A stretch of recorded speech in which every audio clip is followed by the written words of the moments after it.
যথেষ্ট কাজের সুযোগ তৈরি হয় যাতে এই সমস্ত বিপদের চিন্তা করতে না হয় তরুণদের।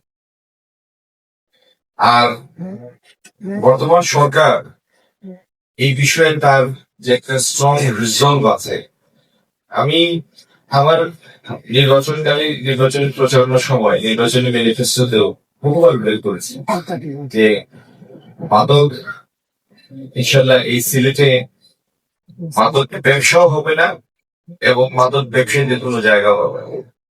অনলাইন জুয়ার ক্ষেত্রেও আমার এই কথা ছিল। দায়িত্ব নেওয়ার পরে দেখলাম অনলাইন জুয়ার জন্য প্রতিরোধে ভালো কোনো আইন নাই। যদি কাউকে ধরা হয় তাকে 54 চালান দেওয়া ছাড়া আর কোনো মোক্ষম টুলস নাই। 54 চালান দিলে তো পরের দিন রেলওয়ে আসবে, আবার পুনঃ উদ্যমে আগের প্র্যাকটিস দিতে হবে। এই বিষয়টি নিয়ে আমাদের স্বরাষ্ট্রমন্ত্রী এবং আইনমন্ত্রীর সাথে আলাপ করার পরে মাননীয় স্বরাষ্ট্রমন্ত্রীর উদ্যোগে ইতিমধ্যে আজকে থেকে 2 দিন আগে সংসদে আইনটি উত্থাপিত হয়েছে এবং 2 দিন আগে বলা হয়েছে যে 5 কর্মদিবসের মধ্যে সংসদে যেগুলো আইন উত্থাপিত হলে সংসদীয় কমিটি সেটার উপর একটা রিপোর্ট তৈরি করে। 5 কর্মদিবসের মধ্যে, যার মধ্যে 1 কর্মদিবস ইতিমধ্যে অতিবাহিত হয়েছে, এটি সংসদীয় কমিটির রিপোর্ট ইনশাল্লাহ আবার সংসদে আসবে এবং এই সংসদ অধিবেশন চলাকালীনই অনলাইন জুয়া এবং মাদকের প্রতিরোধের উদ্দেশ্যে একটি শক্ত আইন পাশ হয়েছে এবং মাদকের অনলাইন জুয়ার মাদকের ক্ষেত্রেও আইন তো যা আছে আছে, কিন্তু বিচার প্রক্রিয়াটি দ্রুত সম্পন্ন করার জন্য কতগুলি ডেডিকেটেড ট্রাইব্যুনাল প্রয়োজন। তো সেই জিনিসটি সরকারের পরিকল্পনায় আছে, সেটিরও প্রতিফলন আগামী দিন আপনারা দেখবেন। অনলাইন জুয়ার প্রতিরোধেও প্রতিফলন দেখবেন।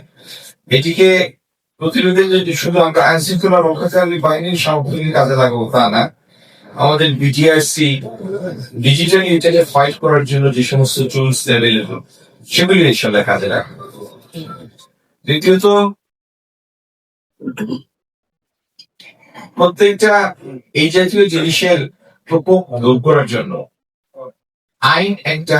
আইনের প্রকৃত ব্যবহার একটা বিচারিক প্রক্রিয়া সম্পন্ন করার মাধ্যমে শাস্তি নিশ্চিত করা একটা, কিন্তু তার থেকে বড় কথা হলো সামাজিক সচেতনতা।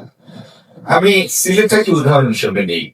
সিলেট বিভিন্ন কারণে বাংলাদেশের সারা দেশের মধ্যে ভালো যে কোনো উদ্যোগের জন্য, ইনিশিয়েটিভ নেওয়ার জন্য এটি হচ্ছে আদর্শ সিটি কর্পোরেশন বা আদর্শ জেলা। অনেক কারণে এই 42টা ওয়ার্ডের সিলেট সিটি কর্পোরেশনে আমরা যদি 42টা ওয়ার্ডের মধ্যে যতগুলি সক্রিয় ক্লাব আছে, ক্লাবগুলি কারা করে? যুবকরা করে।